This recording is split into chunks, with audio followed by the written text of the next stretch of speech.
Todos os lados. Vai começar a mediocridade geral, né? Tudo bem. Um filme de Arnaldo Jabor, com Fernanda Montenegro e Paulo Gracindo. Semana do Cinema Nacional. Hoje, depois do Globo Economia. Rede Globo. Atenção, emissoras da Rede Globo. 5 segundos para o próximo programa.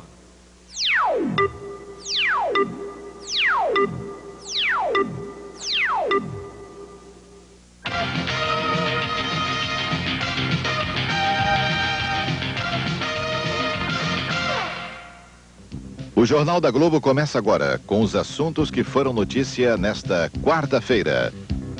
O Tribunal Superior do Trabalho julga inconstitucional o congelamento da URP de abril e maio dos funcionários da Petrobras. O ministro da Fazenda informa que o Brasil pode receber até 2 bilhões de dólares do Japão. Cientistas suecos revelam que a AIDS está se alastrando com rapidez nas regiões produtoras de drogas da América Latina e Ásia Ocidental. O monsenhor tradicionalista francês Marcel Lefebvre desafia o Vaticano e diz que vai ordenar 4 bispos sem a aprovação do Papa. 100 torcedores ingleses são presos na Alemanha por provocarem tumultos antes da partida contra a Holanda pela Copa Europeia de Seleções. O técnico Carlos Alberto Silva anuncia a convocação de 20 jogadores para a seleção de futebol que vai à Olimpíada. E em Brasília, a Câmara aprova a regulamentação das eleições municipais de novembro. E agora as notícias da noite. Só falta a sanção do presidente Sarney para a realização das eleições municipais neste ano. Hoje foi a vez da Câmara dos Deputados aprovar a regulamentação das eleições. E os 157 constituintes que são candidatos a prefeito começam a se preocupar. É que eles vão ter que dar um jeitinho de conciliar os trabalhos na Constituinte com a campanha eleitoral. Muitos deputados que vão disputar as candidaturas às prefeituras de suas cidades já pensam até em pedir licença da Constituinte. Mas a maioria quer mesmo primeiro, terminar a Constituição. Pelo menos 157 destes constituintes são pretensos candidatos às prefeituras. O prazo final para os partidos escolherem os candidatos é 12 de agosto. Até lá, novos partidos poderão ser formados e também vários constituintes desistirem da candidatura. Na verdade, a grande preocupação dos constituintes é com a data da promulgação da nova carta. Teoricamente, no meio de agosto, depois de definidos os candidatos pelas convenções, a campanha eleitoral começa para valer. E se até esta data a Constituição não for promulgada, vai ficar difícil para os parlamentares compatibilizarem constituinte com campanha. Até porque a maioria dos candidatos pretende usar a nova Constituição como bandeira.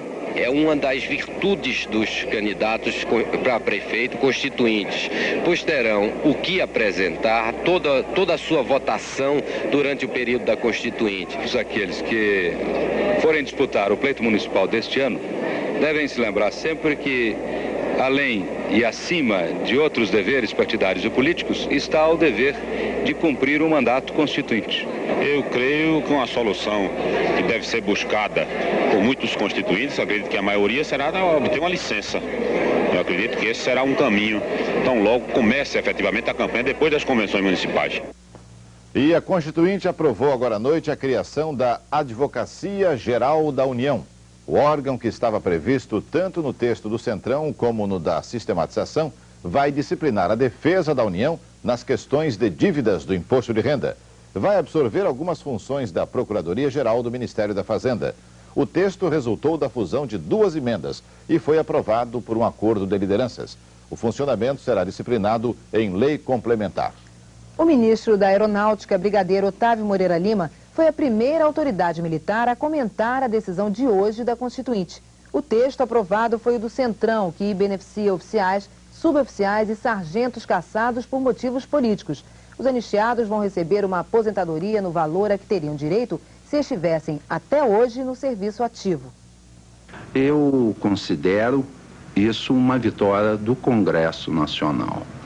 É uma vitória da soberania, Congresso Nacional, e eu só posso parabenizar aos nossos constituintes por essa decisão tão sábia e de tanto bom senso. Tem gente se perguntando se o texto já aprovado pela Constituinte pode sofrer novas mudanças no segundo turno de votações. O repórter Alexandre Garcia fez uma leitura do regimento interno da Constituinte e dá a resposta. Com base na constatação de que no segundo turno será possível não apenas suprimir, mas também sanar erros, omissões ou contradições do texto da nova Constituição, o ministro-chefe do Gabinete Civil da Presidência da República desencadeou agora à noite 2 estudos comparativos a respeito do novo texto constitucional. Um no plano jurídico, outro no plano político. Esse estudo compara a nova Constituição com a Constituição atual e com o país real. O ministro Ronaldo Costa Couto acha que até agora o país só discutiu partes da nova Constituição e não tem ainda uma noção do reflexo global da nova Constituição sobre a família, sobre os trabalhadores, sobre as empresas, sobre o governo e sobre os parceiros internacionais do Brasil. Esse estudo pretende ficar pronto antes de ser aberto o prazo para os constituintes apresentarem emendas supressivas e que vão corrigir os erros, as omissões e as contradições da nova Constituição. Pretende, assim, o governo fornecer subsídios para os constituintes melhorarem o texto da nova Constituição. Muitos pessimistas estão achando que a nova Constituição vai entrar em choque com o país. Em Portugal, a Constituição da Revolução dos Cravos precisou ser esquecida para salvar o país. Aqui no Brasil, neste momento, os que querem salvar a nova Constituição ainda têm tempo no segundo turno. No próximo bloco, Paulo Henrique conta como foi o julgamento do Tribunal Superior do Trabalho sobre o congelamento da URP dos funcionários da Petrobras. E o ministro da Fazenda diz que é o contribuinte que vai pagar a anistia aos microempresários. Depois dos comerciais.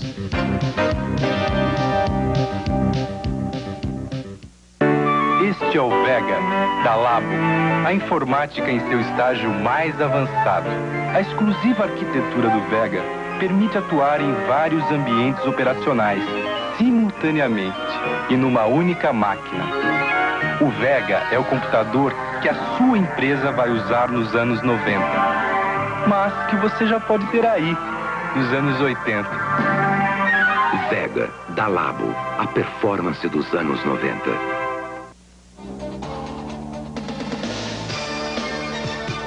BBC, segurança que você precisa. Eficiência que você exige.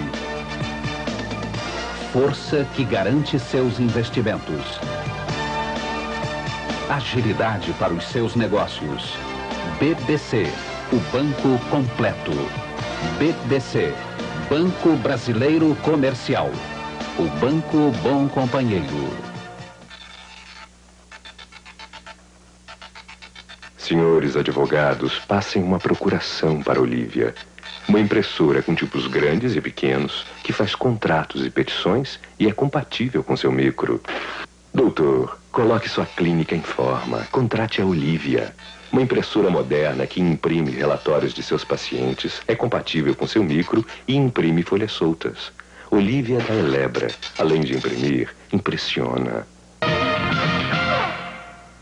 O pagamento do trilhão do segundo trimestre do ano também deve ser parcelado em 2 vezes, como ocorreu no primeiro trimestre. A Receita Federal está estudando o parcelamento e deve anunciar a decisão em julho, quando então vai vencer a primeira parcela. A segunda fica para agosto. Cresce o atraso no pagamento das prestações do Sistema Financeiro da Habitação. Segundo a Caixa Econômica Federal, o número de inadimplentes corresponde hoje a 13% do total de contratos em todo o país. E o normal é de apenas 2%. O presidente Sarney envia até sexta-feira ao Congresso Nacional o projeto de lei com os cortes no orçamento de todo o governo. E o Ministério da Previdência Social já adiantou que o seu orçamento deste ano vai ser de 4 trilhões e 100 bilhões de cruzados. Com esse valor, haverá um corte de 30% no repasse de dinheiro a todos os órgãos ligados à Previdência, menos ao INAMPS e ao INPS. O congelamento da URP para os funcionários da Petrobras foi considerado inconstitucional hoje pelo Tribunal Superior do Trabalho. 10 juízes votaram pela inconstitucionalidade e apenas 2 consideraram o congelamento constitucional.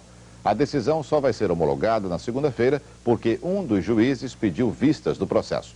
Mas dificilmente a decisão de hoje vai ser alterada. Vamos ver com Paulo Henrique Amorim como foi a votação do Tribunal Superior do Trabalho. O primeiro voto foi do relator, foi a favor do governo. O segundo voto foi do revisor, também a favor do governo. Até aí, 2-0. Quem mudou o jogo foi o presidente do tribunal, Marcelo Pimentel. Ele falou durante 45 minutos, leu 32 páginas e defendeu a inconstitucionalidade do congelamento da URP. Dali para frente, todos os outros votos foram contra o governo. A certa altura, o presidente do tribunal disse que o governo tinha sido desleal com o setor privado. O governo reduziu seus custos congelando a URP, mas não deixou as empresas privadas fazerem o mesmo. Foi o maior sucesso. Ele quase foi aplaudido. De acordo com os cálculos da Secretaria de Controle das Empresas Estatais, a SEST, se todas as empresas estatais receberem a URP de volta, o déficit público aumenta em 0,4% do PIB. É muito. O que eu ouvi hoje no Ministério do Planejamento foi o seguinte: o que a empresa der de URP vai ter que tirar de algum lugar.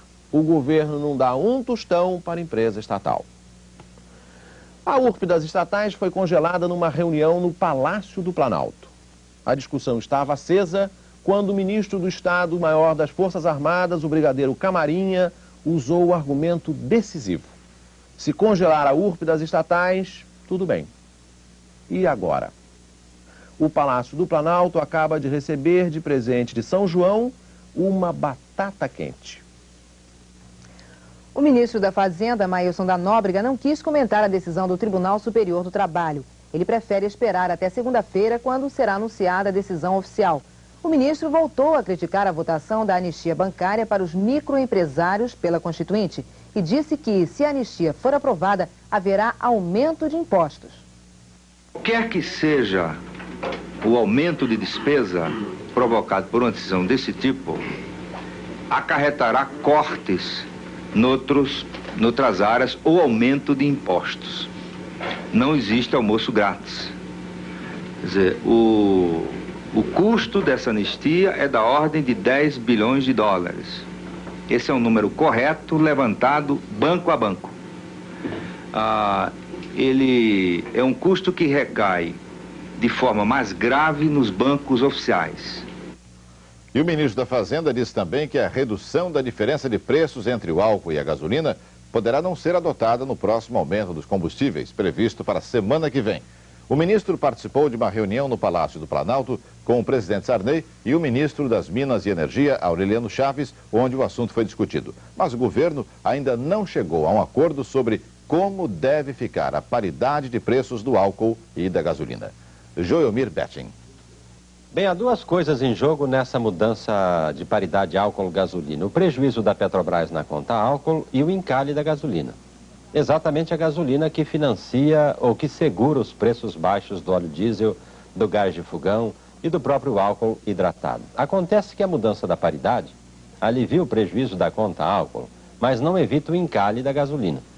Pois exatamente hoje, os produtores de álcool entregaram ao presidente da Petrobras, Osiris Silva, uma proposta que pode desovar o encalhe da gasolina.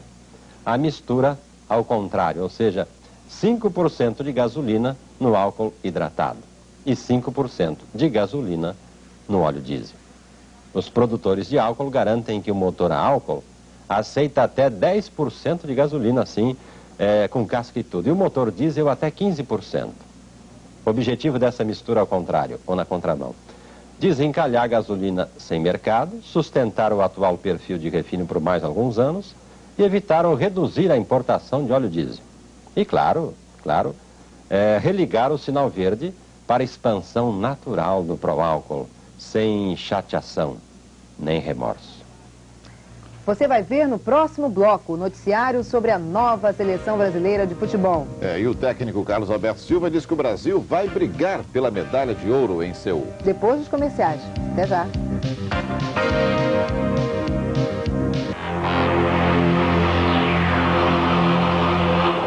Prepare-se para conhecer uma nova emoção. Train Sound Philips.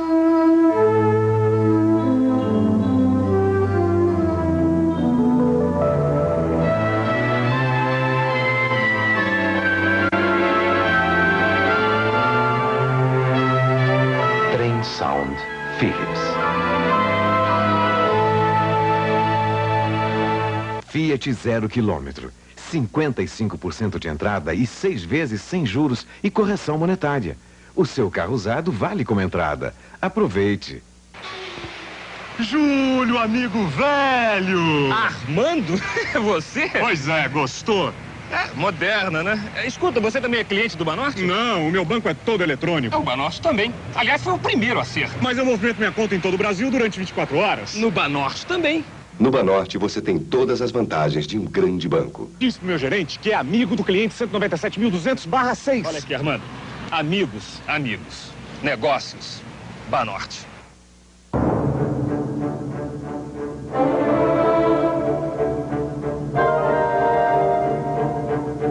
Em qualquer caminho, você tem que saber com quem está andando.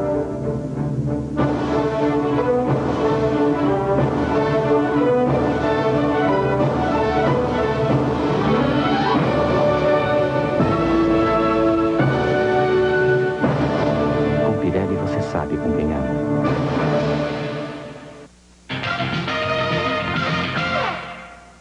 Ainda não foi desta vez que a seleção de vôlei do Brasil conseguiu vencer na excursão à Argentina. Depois da derrota para a Bulgária, o Brasil voltou a perder para a seleção argentina por 3-1, parciais de 15-7, 15-8, 8-15 e 15-8. Agora à noite o Brasil está jogando contra o CSKA, time soviético campeão europeu. A nova seleção brasileira de futebol, convocada hoje, se apresenta dia 27 de junho e estreia no torneio da Austrália dia 7 de julho. Dos 20 jogadores, 18 devem participar da Olimpíada de Seul. Só Renato e Miller estão fora. Os dois defenderam a seleção em partidas oficiais das eliminatórias e da Copa do Mundo. Internacional e Flamengo foram os clubes que mais cederam jogadores, 3 cada um. O Flamengo tem o goleiro Zé Carlos, o lateral Jorginho e o ponta Renato. O Inter, o zagueiro Aloísio, o lateral Luiz Carlos, mais o goleiro Tafarel. Do Cruzeiro vem Ademir e Careca, ambos do meio-campo. O São Paulo dá o lateral Nelsinho e o atacante Miller. O Vasco cede o meio-campo Giovani e o atacante Romário. Completam a seleção Edmar, atacante do Corinthians, Ricardo, zagueiro do Fluminense, André Cruz, zagueiro da Ponte Preta, Batista, zagueiro do Atlético Mineiro, Douglas, meio-campo da Portuguesa, Milton, meio-campo do Coritiba e Valdo, atacante do Grêmio. O primeiro problema para Carlos Alberto Silva foi criado pelo Internacional. O presidente do Inter, Pedro Paulo Záquia, se recusa a ceder os jogadores se o clube for mesmo representar o Brasil na Taça Libertadores da América. A estreia dos brasileiros está marcada para o dia 2 de julho, mas o caso ainda está sendo julgado pela CBF. É possível até que os clubes brasileiros fiquem de fora da Libertadores este ano, mas os jogadores do Inter querem ficar na seleção. O Záquia é um bom presidente, né? Vai liberar a gente. Creio que o seu Záquia vai saber compreender também o nosso lado, que é muito importante a gente participar de uma seleção. A gente vai procurar conversar com a direção, se caso for definida a nossa participação na Copa Libertadores, onde a gente pode nos prejudicar um pouco em função dessa convocação. Mas esse é um assunto que deve ser tomado e decidido pela direção. Mas nem isso preocupa o técnico da seleção. Carlos Alberto Silva tem certeza de estar começando um trabalho que só termina na Copa de 90. E esta dedicação ele vai exigir dos jogadores. Eu acho que no momento nós queremos responsabilidade, queremos amor à camisa, queremos que o jogador seja competitivo, seja jogador de grupo. Esse é o que nós queremos. Dentro disso, todo jogador que enquadrar será chamado para a seleção brasileira. Quais são os seus planos em relação à Olimpíada? É que a gente possa ganhar um tempo de treinamento suficiente, que a gente possa ter bastante garra, bastante disposição nesses jogos e a importância que a medalha é para nós. Eu reputo os Jogos Olímpicos, a medalha de Seul, como o segundo título mais importante que o Brasil busca nesse momento. Você acredita que essa seleção vai então mudar todo o perfil do futebol brasileiro?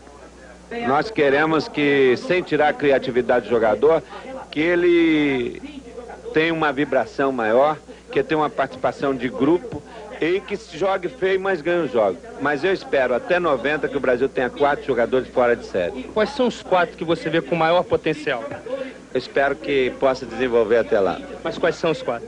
Tem os 4. Mas quais são? Não, eu preciso guardar comigo. Mas com ou sem craques, a seleção vai receber jogadores muito animados, até aqueles com transferência garantida para o exterior. Valdo vai conversar com os dirigentes do Benfica. Ele teria que se apresentar dia 15 de julho. E Renato Gaúcho deve aparecer em Roma uma semana depois. Mas 2 anos longe da seleção deixaram Renato com muita vontade de vestir a camisa amarela de novo.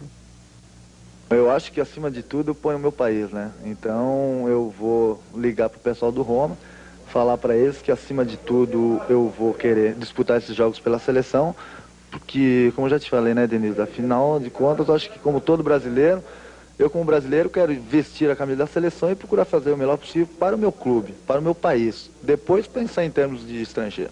Agora, procurar desempenhar o melhor futebol na seleção e poder conseguir o objetivo, que é trazer a medalha.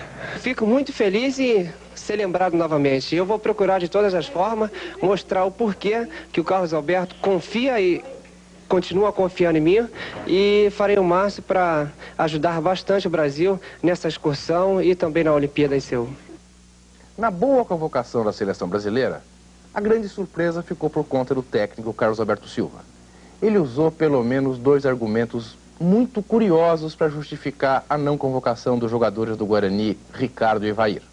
Primeiro argumento do técnico: não quero desfalcar um time que esteja disputando 2 torneios tão importantes como as finais do Campeonato Paulista e a Taça Libertadores da América.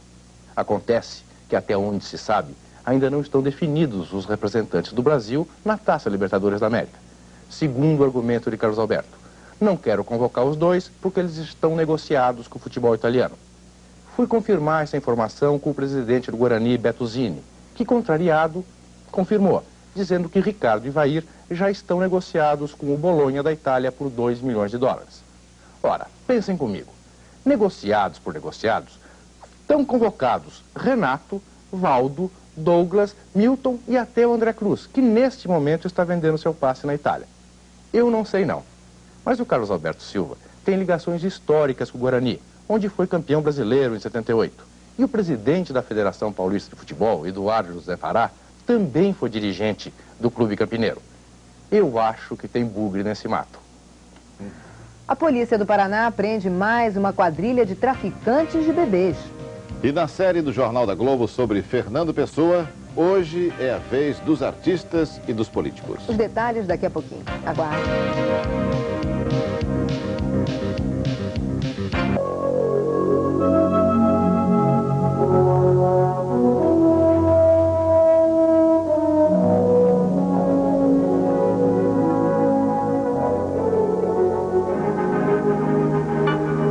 Reconhecida no mundo inteiro pela sua alta tecnologia, um dos maiores fabricantes de condutores elétricos do Brasil.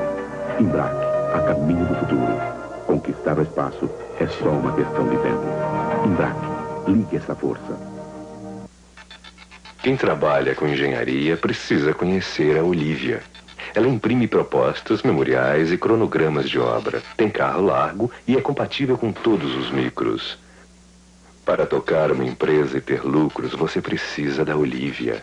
Uma impressora compatível com seu micro que imprime em formulários ou folhas soltas e multivias. Olivia da Elebra. Além de imprimir, impressiona. Líder, setor de tranquilidade. As oficinas da Líder colocam na sua aeronave o mesmo grau de especialização e competência das melhores e mais completas do mundo. É a sua tranquilidade no ar. Para ser eficiente no céu, a Líder primeiro é eficiente no chão. Líder, soluções que chegam voando.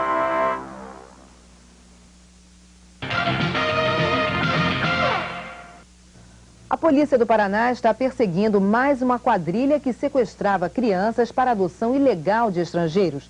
Juliana Arcanjo Lisboa, de 1 ano e 8 meses, foi sequestrada por um casal há 2 semanas na cidade de Colombo, perto de Curitiba. O casal entregou Juliana para uma mulher por 5 mil cruzados. A polícia já prendeu o casal. Desde ontem, quando a família deu queixa do sequestro, a polícia não para e prendeu esta madrugada o casal de sequestradores, Felícia Fagundes e Oriel Pontes. Quanto que ela te deu pela criança? Ela não me deu pela criança. Ela deu uma gorjeta pra mim. De quantos a gorjeta? 5.000 cruzada. A polícia já tem alguma pista do paradeiro da Juliana? Bem, nós temos o nome e o endereço de uma pessoa que essa moça teria entregue à criança. Nós temos uma equipe de campana no local e esperamos recuperar ela o mais breve possível. Esse pessoal estaria ligado ao tráfico de bebês, a quadrilhas de tráfico de bebês? Perfeitamente. O Globo Repórter desta sexta-feira vai mostrar o caso da menina Bruna, sequestrada também no Paraná e levada para Israel. Hoje, o Jornal da Globo homenageia o centenário de nascimento de Fernando Pessoa com cenas de Portugal e ouvindo políticos e artistas que têm em comum o conhecimento e a convivência com os versos do poeta. Boiam leves, desatentos, meus pensamentos de mágoa, como no sono dos ventos, as albas, cabelos lentos. 100 anos do nascimento de Fernando Pessoa. A sua poesia emociona os povos do mundo, a sua poesia é mágica e eterna, como a música de Beethoven ou a pintura de Van Gogh. Do corpo morto das águas,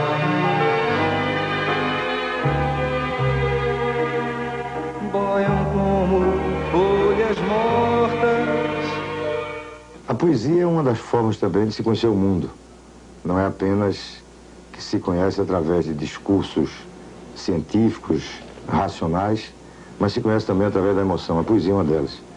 Fernando Pessoa nos traz isso, um conhecimento de mundo introspectivo, desesperançado, intimista, mas de qualquer forma, um grande conhecimento do que é a alma humana. A tona de águas paradas são coisas vestindo nada, pós remoendo nas portas. Fernando Pessoa poderia ser o sinônimo de poesia. Ele que influenciou todas as escolas de poesia no mundo inteiro e deu alma a esta palavra escrita. Das casas abandonadas,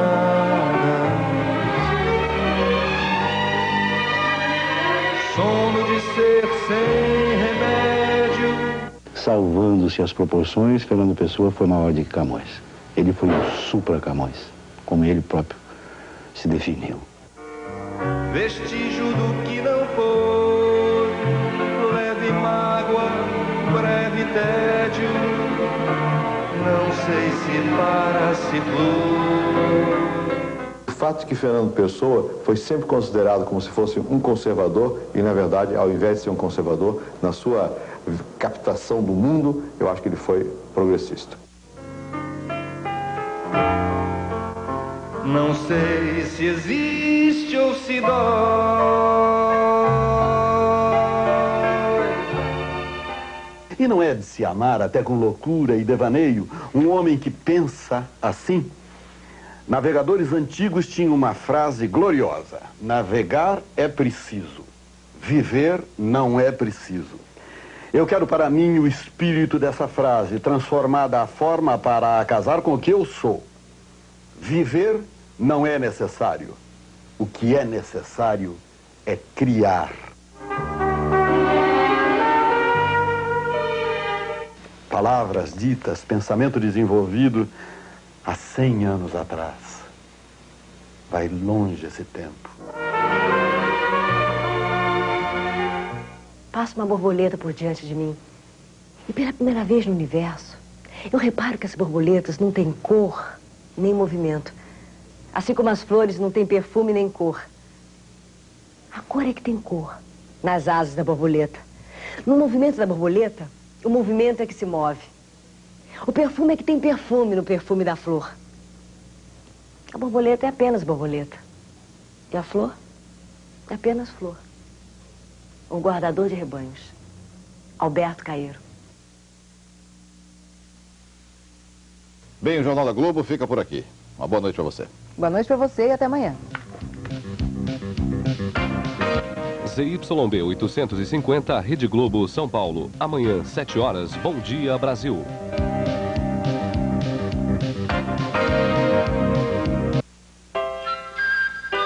Qualquer pessoa pessoa pode ter hanseníase. O Brasil é o país com maior número de casos de hanseníase da América Latina.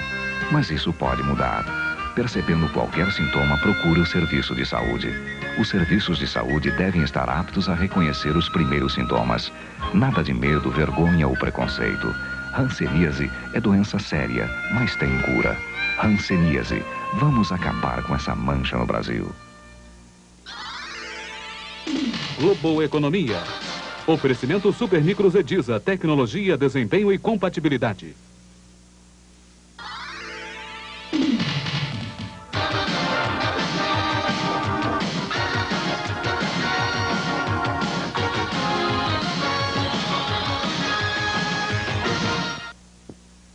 Boa noite. Acho que no mercado financeiro não vai acontecer mais nada muito importante enquanto não acabar o suspense da Constituinte. A história da anistia da dívida para os pequenos empresários e agricultores, o imposto do ouro, o tabelamento dos juros e o destino dos títulos ao portador.